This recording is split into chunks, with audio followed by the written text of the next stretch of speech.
नमस्कार दोस्तों, हिंदी भाई सोवरन चैनल में आपका फिर से एक बार स्वागत है। मैं लेके आया हूँ विश्व का भूगोल में टॉपिक है सौर तंत्र, जिसकी मैंने एक क्लास करवा दी है। वो जाके प्लेलिस्ट में देख लेना, बहुत ही इम्पोर्टेंट क्लास है और ये दूसरी क्लास है।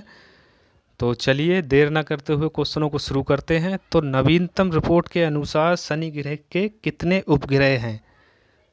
तो 21, 26, यानी इनमें से कोई भी नहीं है। 3109 कोई नहीं है। तो शनि ग्रह के उपग्रह जो हैं वो 62 हैं, यानी 62 उपग्रह हैं। ठीक है दोस्तों, जो मैंने पहली क्लास में आप लोगों को बता दिया था। जिन जिन लोगों ने पहली क्लास नहीं देखी है वो पहली क्लास देख लें। ठीक है, चलिए अगला प्रश्न। पृथ्वी सूर्य से तीसरा ग्रह है तथा यह बीच में अवस्थित है। तो इसका सही आंसर, पृथ्वी सूर्य से तीसरा ग्रह है तथा यह बीच में अवस्थित है। तो सही आंसर क्या होगा दोस्तों? शुक्र एवं मंगल के।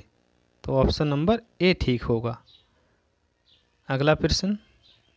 निम्नलिखित में से किस ग्रह की कक्षा पृथ्वी के सबसे अधिक नज़दीक है?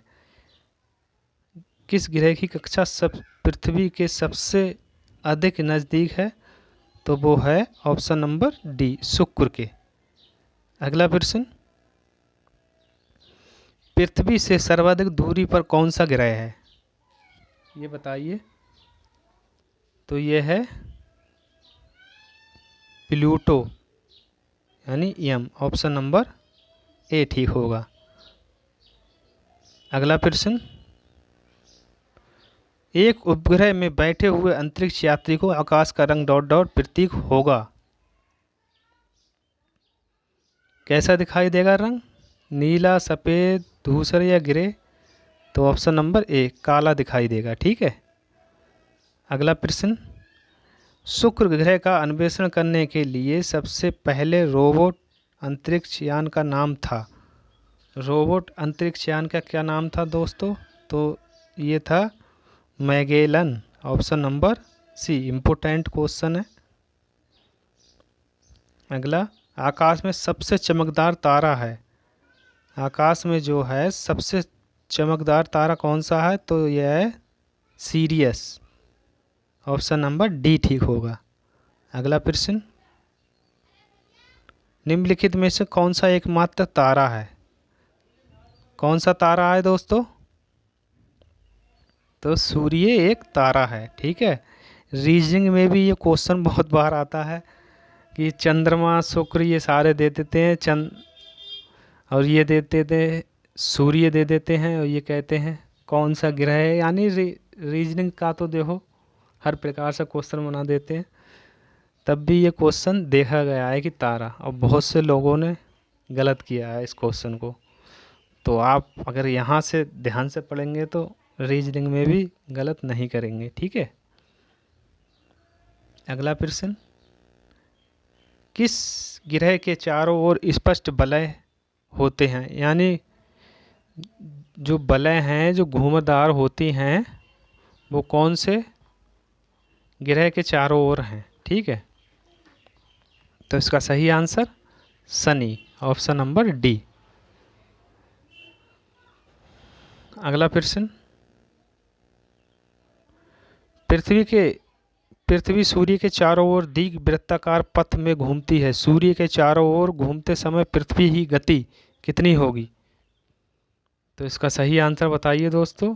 तो इसके आंसर मैं आप लोगों को बता दूं, इसके आंसर दो हैं। जब उनके बीच की दूरी बढ़ती है तो घटती है, और इसके विपरीत भी सत्य है। ठीक। जब उनके बीच की दूरी घटती है तो गति बढ़ती है, और इसका विपरीत भी सत्य है। तो बी और डी दोनों आंसर ठीक बताए गए हैं किताब के द्वारा। ठीक है दोस्तों। अब मैं ये नहीं कहता दोस्तों, मैं आप लोगों से एक बात के लिए क्षमा चाहता हूँ। अगर कोई भी क्वेश्चन मुझसे गलत हो जाता है तो मैं भी यार इंसान हूँ, कभी कभी क्वेश्चन गलत हो जाते हैं। तो उसके लिए मैं आप लोगों से क्षमा चाहता हूँ। आप लोग कमेंट्स में शेयर कर सकते हैं, बता सकते हैं मुझे कि आपने ये क्वेश्चन गलत पढ़ाया है, तो मैं उस क्वेश्चन को देखूँगा। ठीक है। चलिए अगला प्रश्न। हम हमेशा चंद्रमा की एक ही सतह को देखते हैं क्योंकि यह अपने अक्ष पर घूमने और पृथ्वी के चारों ओर परिक्रमा करने में समान समय लेता है। तो ऑप्शन नंबर सी ठीक होगा। अगला प्रश्न। सूर्य ग्रहण होता है, इम्पोर्टेंट क्वेश्चन है दोस्तों ये। सूर्य ग्रहण कब होता है?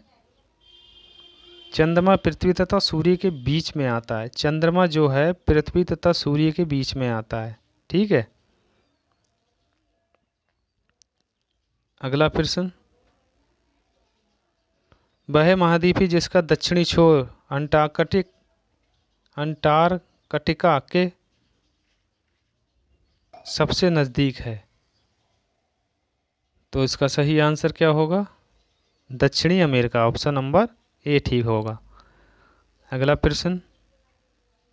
भूतल के किसी बिंदु से गुजरने वाली मध्यम रेखा का प्रधान माध्य रेखा के मध्य की कोणीय दूरी को उक्त बिंदु कहते हैं। तो इसका सही आंसर क्या होगा? इसका सही आंसर ऑप्शन नंबर ए, देशांतर। अगला प्रश्न। ग्रीनविच पर समय मध्याह्न 12 बजे हैं। 50 डिग्री पूर्व देशांतर पर स्थित एक जगह पर समय क्या होगा? तो इसका सही आंसर होगा 3:20। इसकी व्याख्या देखते हैं दोस्तों। चूंकि 1 डिग्री देशांतर को पार करने में दो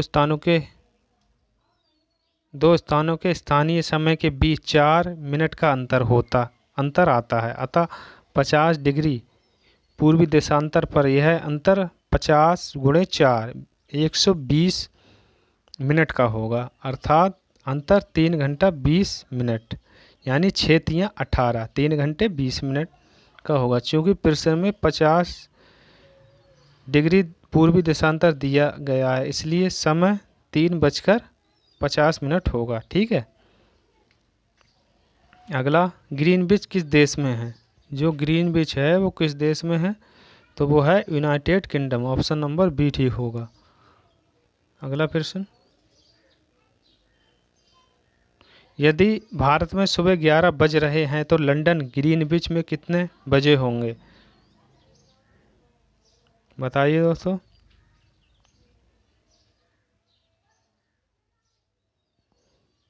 तो इसका सही आंसर होगा 5:30, यानी 5:30 सुबह। इसकी व्याख्या देखते हैं। भारत का स्थानीय समय 82 डिग्री 30 पूर्वी देशांतर से लिया जाता है, जो इलाहाबाद नैनी से होकर जाती है। ये इम्पोर्टेंट क्वेश्चन है दोस्तों, वेरी इम्पोर्टेंट। यह ग्रीनविच माध्य समय जो शून्य देशांतर पर स्थित लंदन में रॉयल ऑब्जर्वेटरी से लिया जाता है से 82 डिग्री 30 पूर्व में है और उससे 5.5 घंटे पूर्व का अंतर रखता है। अतः यदि भारत में 11 बजे हैं तो लंदन में उस समय 5:30 बजे सुबह होगा, ठीक है, यानी 5:30 बजे होगा। चलिए अगला। पृथ्वी पर वायुमंडलीय दाब होने का कारण है। पृथ्वी पर वायुमंडलीय दाब होने का कारण क्या है? तो यह है पृथ्वी का गुरुत्वाकर्षण बल। तो ऑप्शन नंबर सी ए ठीक होगा। दोस्तों क्लास कैसी लगी कमेंट्स में ज़रूर बताना। मिलते हैं फिर अगली क्लास में, तब तक के लिए धन्यवाद।